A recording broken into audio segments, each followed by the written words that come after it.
In all areas of your life, look for the multiplier opportunities where you can go a little further, push yourself a little harder, last a little longer, prepare a little better, and deliver just a little bit more. Welcome to Learn With Us, brought to you by 303andU. We are a team of 4 non-financial advisors who are exploring a revolutionary new financial approach that goes beyond money to prioritize your emotional, mental, and spiritual well-being. Through weekly meetings and engaging podcasts, we strive to help you improve all aspects of your well-being as well as ours. Come join us on this journey of growth and self-improvement because at 303andU, we believe true wealth extends beyond dollars and cents. Happy learning!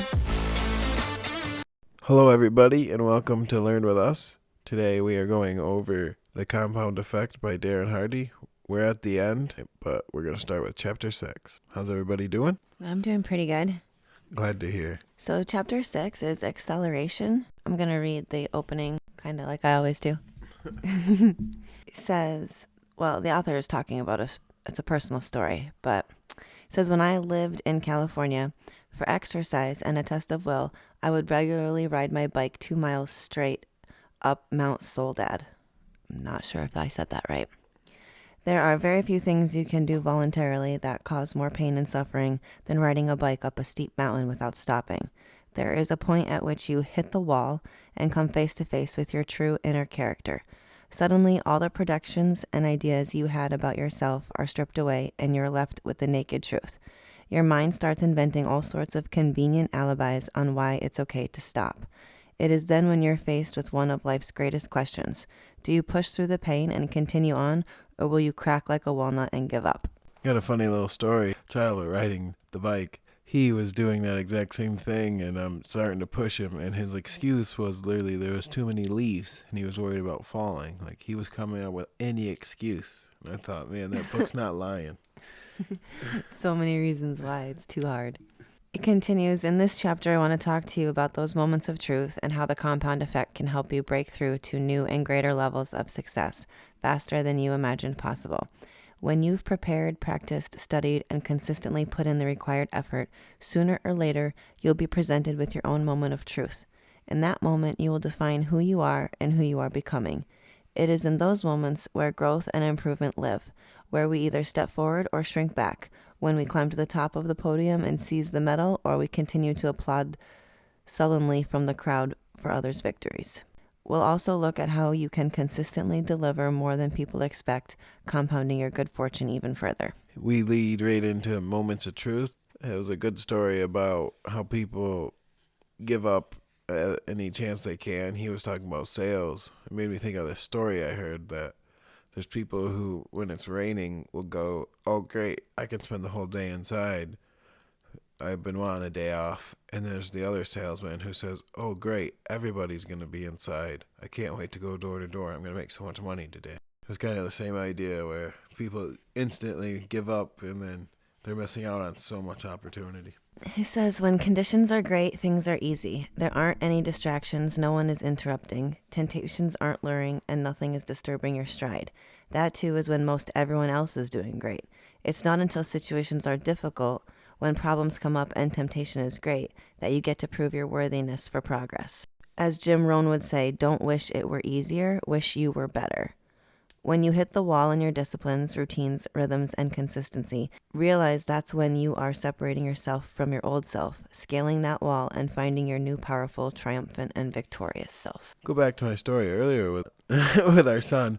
I was trying to push him a little further, and I got him to go up to this dirt pile, and then next to that was a mailbox. And they said, don't you think by tomorrow we could get it all the way up to the mailbox? And he's like, really? And I go, yeah, from the mailbox, once you get that done, it's all the way up the hill. And he looked at the distance. He's like, well, yeah, really, it's not that much more. This book, I guess, I'm putting into real life with real bikes, just as he was saying. We can explain the acceleration process. In the author's words, he says, let's say you're weight training and your program calls for you to do 12 reps of a certain weight. Now, if you do the 12, you're fulfilling the expectation of your program. Great job. Stay consistent, and ultimately, you will see this discipline compound into powerful results for you. Yet, if you get to 12, even if you've hit your max, and you push out another 3 to 5 reps, Your impact on that set will be multiplied several times. You won't just add a few reps to the aggregate of your workout. No. Those reps done after you hit your max will multiply your results. You've just pushed through the wall of your max. The previous reps just got you there. The real growth happens with what you do after you're at the wall. I like the story he goes on about the magic penny that we talked about back in chapter 1. So we take that magic penny we talked about in chapter 1, the one that doubled in value each day, showing you the result of small compound actions.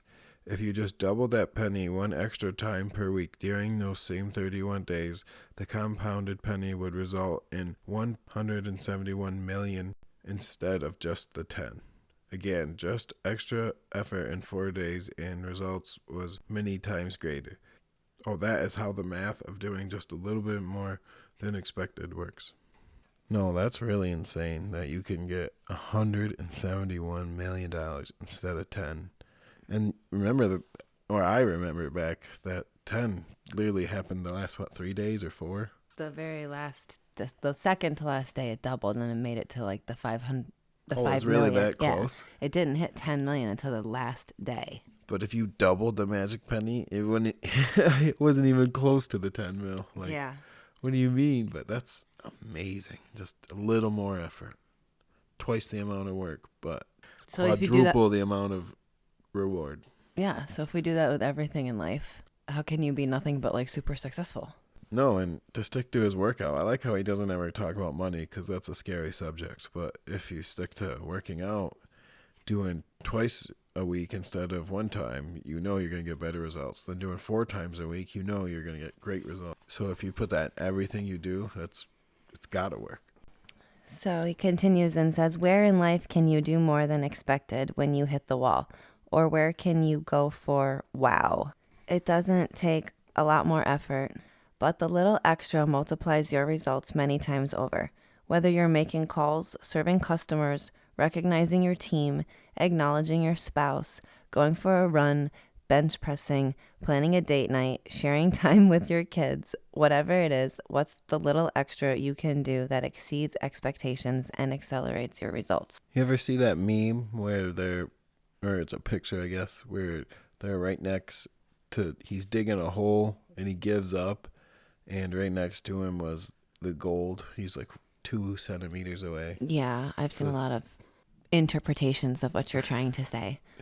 No, but that's what I was getting the whole time he was reading it. It was like that you're just so close, and if you were to make that one extra phone call, you probably would have got the sale done. I think there's one with a caveman who's like banging out down like a cave too, and he gives up, and it's just one more tap, and he would have made it through. Like there's so many ways. Would have survived. Mm-hmm. The next one is do the unexpected. That was a cute little story. I liked it. I wonder if it would have worked for him, for his friend. For those of you who don't know, he has a friend that's calling him up, and he really wants this new job. He says it's his dream job.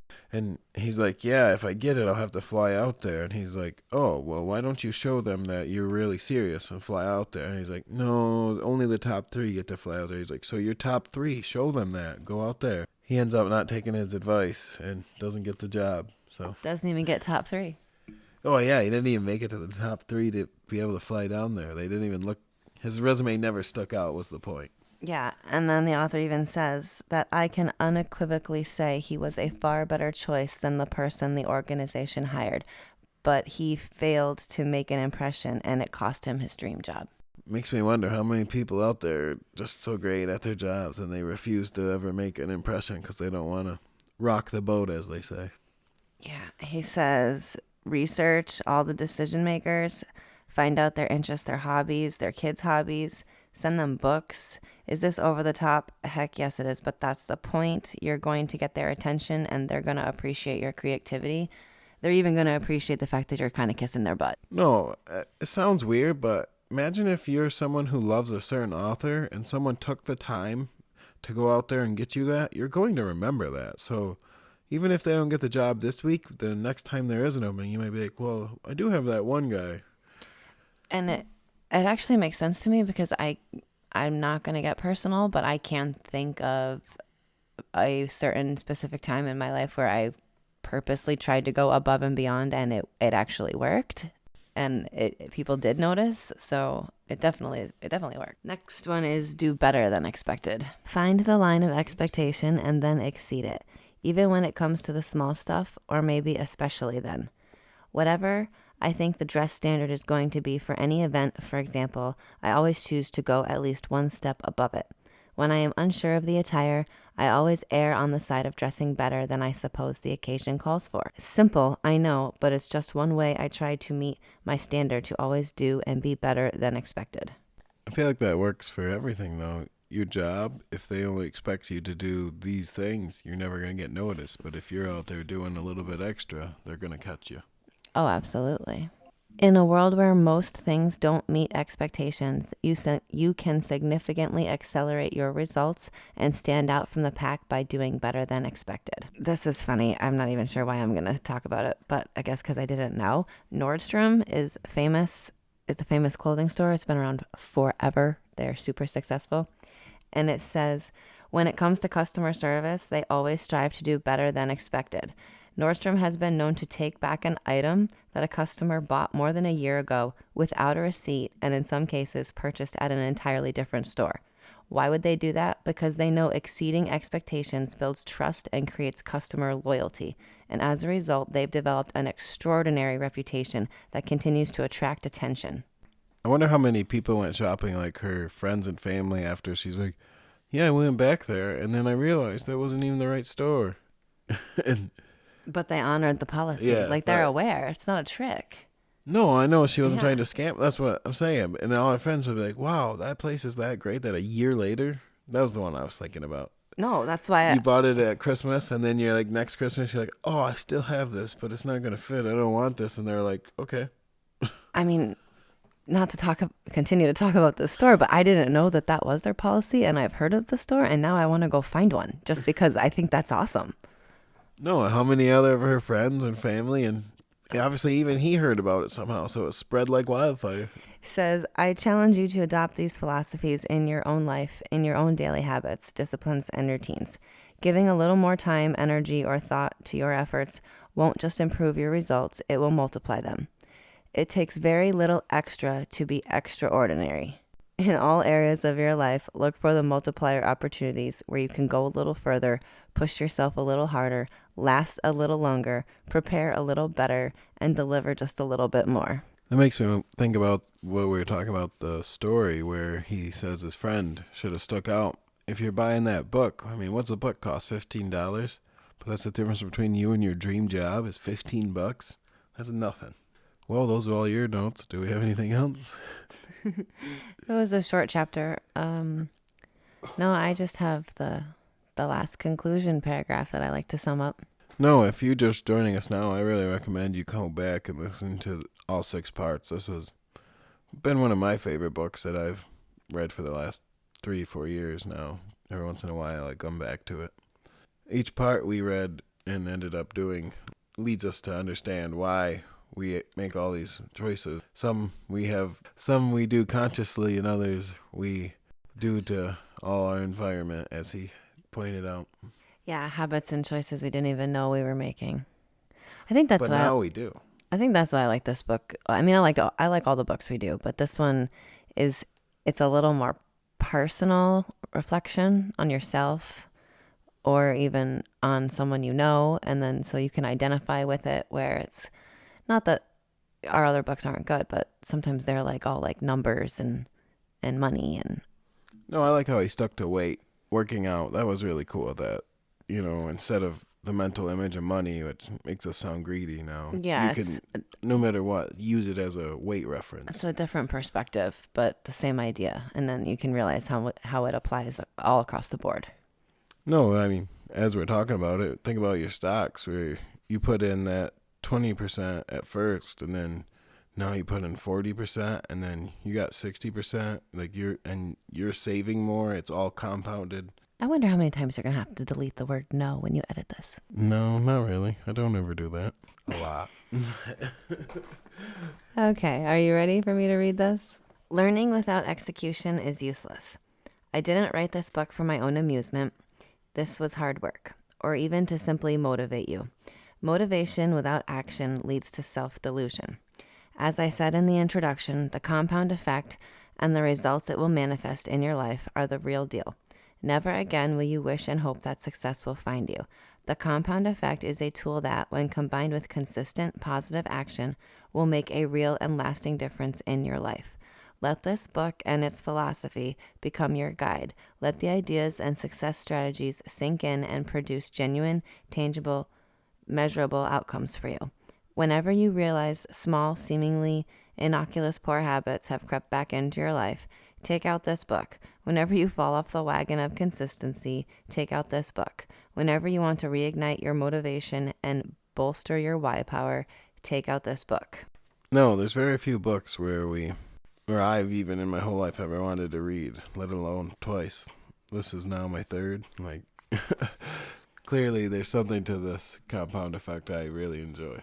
It says, no matter where you are or what year it is, when you find this book, if I could, I'd ask you these simple questions. Look back on your life 5 years ago. Are you now where you thought you'd be 5 years later?